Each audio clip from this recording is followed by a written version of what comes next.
Now today we start de Broglie hypothesis. de Broglie hypothesis. देखो de Broglie hypothesis क्या, जैसे light यानी इसको अपन रेडियंट एनर्जी भी बोल सकते हैं, रेडियंट एनर्जी। जैसे इसको ड्यूअल नेचर है, ड्यूअल नेचर यानी particle nature and wave nature. यानी समझो लाइट को दोनों नेचर है, particle nature and wave nature. जब लाइट इंसिडेंट होता है तो लाइट इज वेव के फॉर्म में, जब यहाँ पे लाइट स्ट्राइक होगा तो it is act as a particle, तो लाइट है radiant energy, you have dual nature. तो अकॉर्डिंग टू डी ब्रोगली इसने क्या बोला कि अगर लाइट को ड्यूअल नेचर है तो matter also possess dual nature, matter को भी ड्यूअल नेचर है। यानी ये जो रेडियंट एनर्जी है और मैटर है इसके सिमिलर कैरेक्टर है, सिमेट्री है बोलते हैं, सिमेट्रिकल कैरेक्टर है दोनों के, समझ में है ना। यानी रेडियंट एनर्जी एंड मैटर या symmetrical character.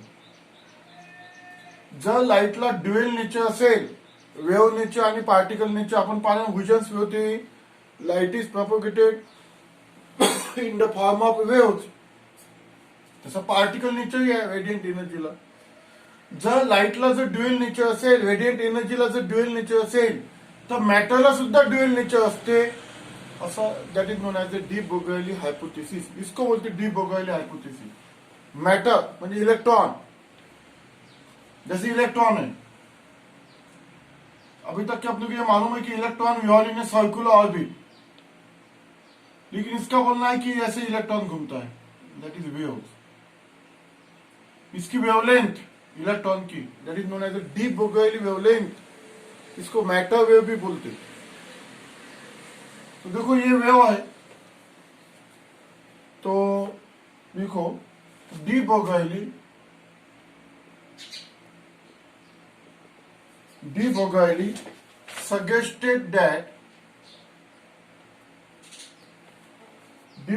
suggested that if radiant energy या dual nature, that is particle nature and wave nature, particle nature, and then matter must have dual nature। Matter को भी ड्यूअल नेचर रहने वाला है, क्योंकि radiant energy of matter हे symmetrical characters, एकच similar आहे बोलते। जर रेडियंट एनर्जीला लाइटला जर ड्युअल नेचर असेल तर मॅटरला सुद्धा ड्युअल नेचर असते, असं डी ब्रोगली हायपोथेसिस म्हणतो। He believed that energy and matter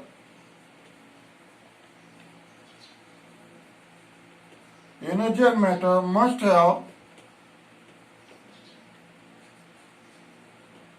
symmetrical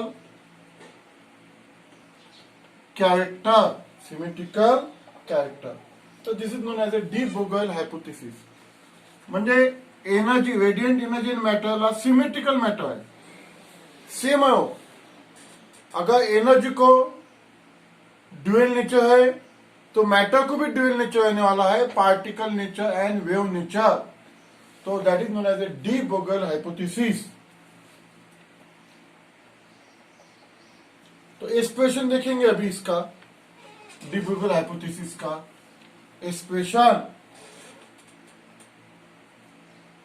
expression of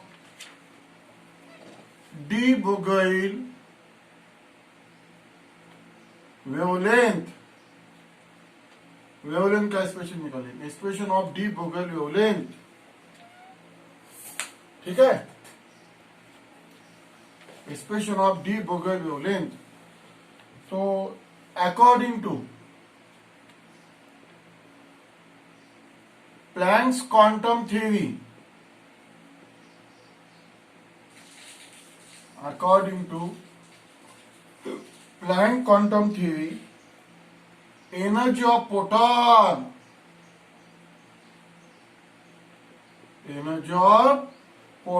is given by, क्या फॉर्मूला उसका, E is equal to h nu, energy of proton है। H क्या है, प्लैंक कांस्टेंट, इसको प्लैंक कांस्टेंट बोलते हैं। न्यू क्या है, फ्रीक्वेंसी ऑफ रेडिएशन, म्हणजे लाइट की फ्रीक्वेंसी, इंसिडेंट फ्रीक्वेंसी। ठीक है, ये फॉर्मूला तुमको मालूम है। E is equal to H nu, energy of proton. देखो now C is equal to nu lambda, जैसे तुमको formula V is equal to L lambda मालूम है। वेलोसिटी तो product of frequency and wavelength, तो ये वेलोसिटी की जगह पे C यानी वेलोसिटी ऑफ लाइट, यानी फ्रीक्वेंसी, यहाँ पे न्यू यानी फ्रीक्वेंसी, लैम्बडा यानी वेवलेंथ, लैम्बडा यानी वेवलेंथ। वेयर C क्या है, velocity of light in air, ठीक है ना। लैम्बडा क्या है, वेवलेंथ। तो इसमें से अभी तुमको न्यू का फॉर्मूला निकलना है। देखो न्यू इज इक्वल टू क्या आएगा, C upon lambda, nu is equal to C upon lambda. तो ये जो न्यू की वैल्यू है ये यहां पे डाल दो, E is equal to H C upon lambda, H C upon lambda. ये समझो इसको इक्वेशन नंबर 1 दे दो, यानी energy of proton E is equal to H nu, velocity is the product of frequency and wavelength, therefore nu is equal to C upon lambda. ठीक है, ये equation 1। अब from Einstein's mass energy relation, तो E is equal to mc square, E is equal to mc square, यह मैंने mass of proton, हम क्या है यहाँ पे, मास ऑफ प्रोटॉन। ठीक है, ये इक्वेशन तुमको मालूम होगा, E is equal to mc square, equation 2। अब ये जो है इक्वेशन 1 और 2, इससे अपन कंपेयर कर सकते हैं। फ्रॉम इक्वेशन 1 एंड 2 क्या आएगा, mc square is equal to hc upon lambda. Compare करो, C क्या हो गया, कैंसल, C क्या हो गया, cancel. mc is equal to h upon lambda, mc is equal to h upon lambda. Putting mc is equal to p momentum of proton. देखो product of mass and velocity is called as a momentum, value डाल दो। देखो P is equal to h upon lambda, P is equal to h upon lambda. देखो lambda is equal to h upon P, equation 3, lambda is equal to h upon 3। देखो this is the equation of de Broglie wavelength. लिख सकते तुम, this is equation of de Broglie wavelength of matter wave, of matter wave. तो देखो ये lambda का formula important है, lambda is equal to h upon p, lambda is equal to h upon p। Now according to de Broglie, उसकी effect देखेंगे अपन, according to de Broglie. ठीक है, यही particle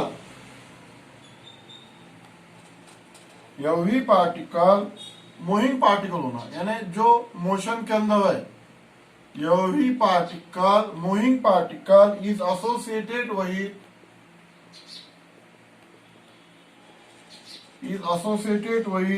wave of wavelength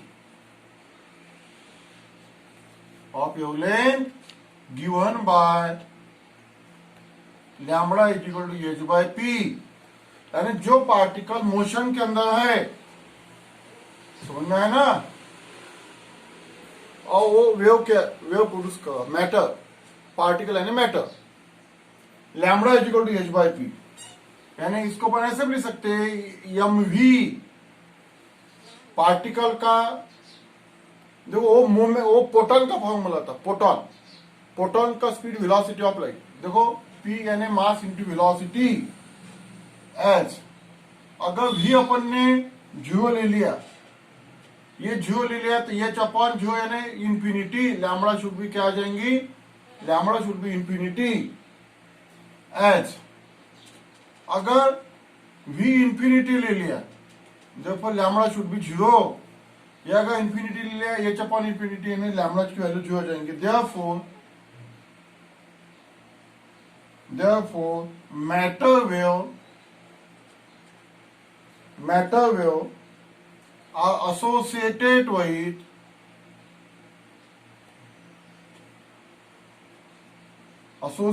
with material particle.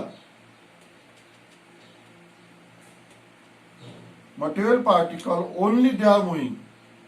Only if they are moving. अगर motion के अंदर है पार्टिकल तो उसको मैटर वेव रहने वाली है। अगर वेलोसिटी जो है, लैम्बडा की वैल्यू इंफिनिटी आ जाएंगी। अगर वो particle matter wave are associated with material particle only if they are moving, समझ में है ना, only if they are moving. अगर मोशन के अंदर है तो ही अपने को मिलेगा ये मैटर वेव। अब ये फॉर्मूला ऑब्जर्व करो, lambda is equal to H by P if, अगर अपन ने मोमेंटम ज्यादा ले लिया, momentum of particle greater, then अगर ये ज्यादा ले लिया तो ये क्या हो जाएंगी, वेवलेंथ क्या हो जाएंगी, शॉर्ट, वेवलेंथ क्या हो जाएंगी, short. Then wavelength become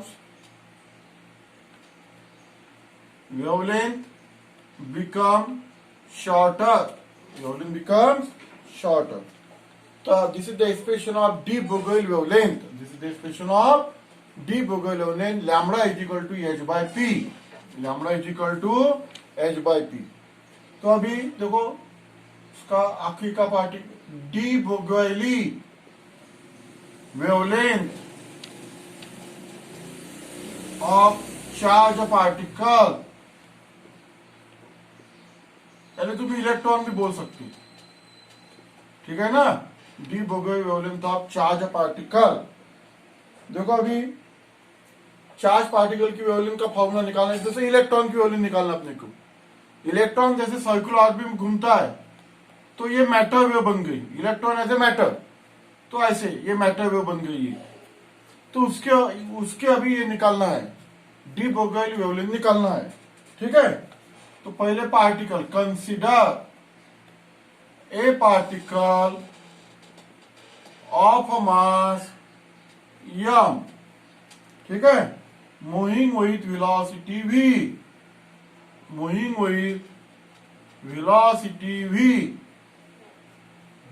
then it's kinetic energy, क्या फॉर्मूला उसका काइनेटिक एनर्जी का, is given by, kinetic energy का फॉर्मूला लिखना है आपने को। क्या है काइनेटिक एनर्जी का फॉर्मूला, ईके यानी kinetic half M V square.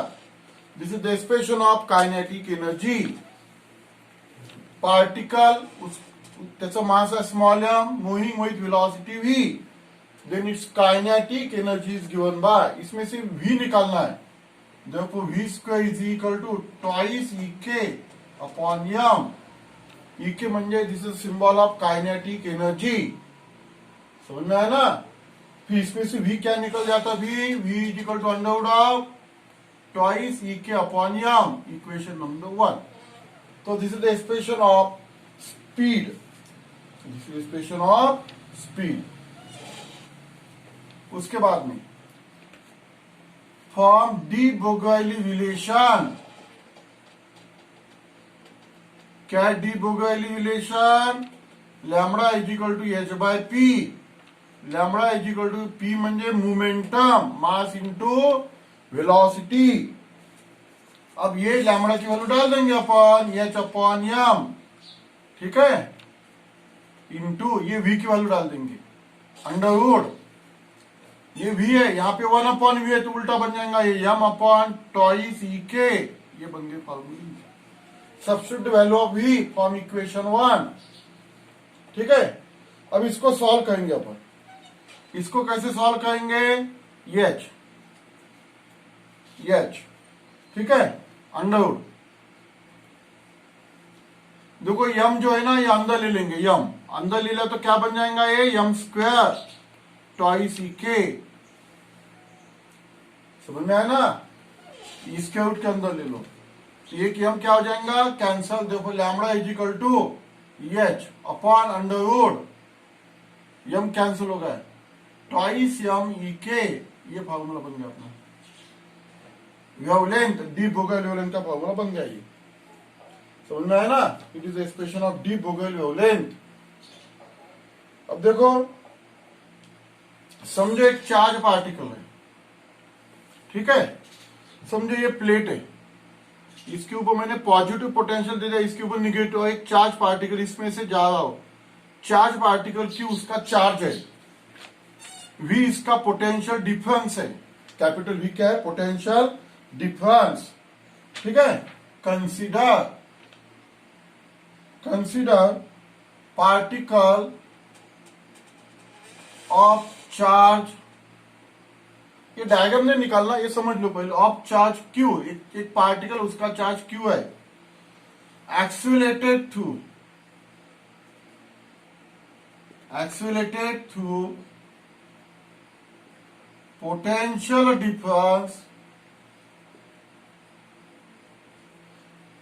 Difference V, capital V, ठीक है ना। तो देखो अभी यहां पे जो फॉर्मूला है ई के यानी काइनेटिक एनर्जी, वही आप देखो इलेक्ट्रिक पोटेंशियल का फॉर्मूला ऐसा है वर्क अपॉन चार्ज, ये इलेक्ट्रोस्टैटिक के अंदर का फॉर्मूला है, ये अभी लर्न कर लो।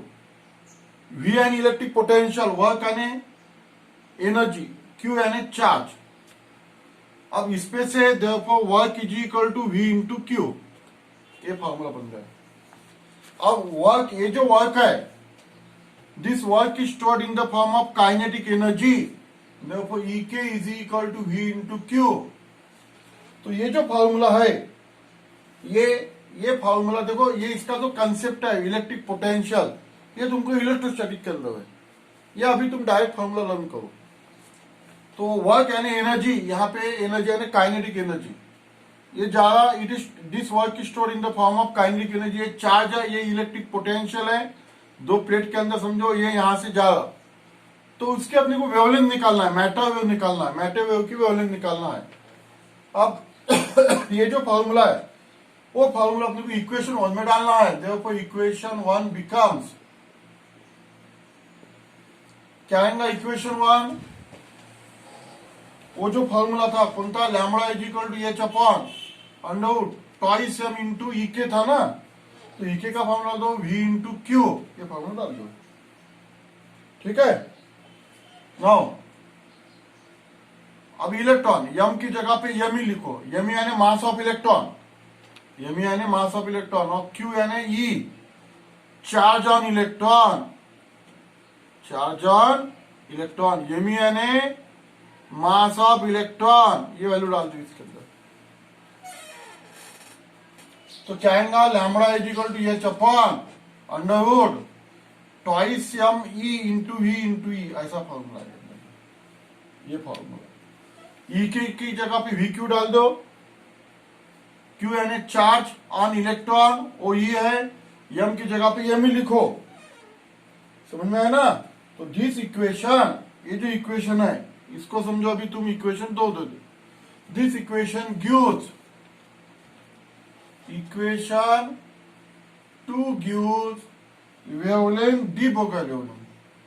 d Broglie wavelength of electron. ठीक है, ये फॉर्मूला बन गया अपना. प्रॉब्लम के लिए काम का है, अपन निकाल भी सकते इसकी वेवलेंथ. अगर लैम्बडा देखो प्लैंक कांस्टेंट वैल्यू अपने को मालूम है 6.6 × 10⁻34 जूल सेकंड अंडर रूट 2. ये में यानी मास ऑफ इलेक्ट्रॉन 9.11 × 10⁻31 kg.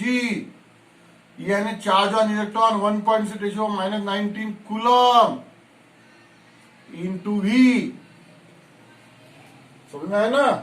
ये अगर पूरा सॉल्व किया तो देखो ये सॉल्व करने का तुमको काम नहीं है, डायरेक्ट वैल्यू लर्न करना है तुमको इसकी 1.228 upon under V nanometer. Direct value learn करना है. समझ में ना. पूरे वैल्यू रखने के बाद तुम इसको एस्ट्रॉन यूनिट में भी कन्वर्ट कर सकते हो. नैनो यानी 1 नैनोमीटर यानी 10⁻⁹ मीटर, 10⁻⁹ मीटर. तो ये जो फॉर्मूला है एक आधे प्रॉब्लम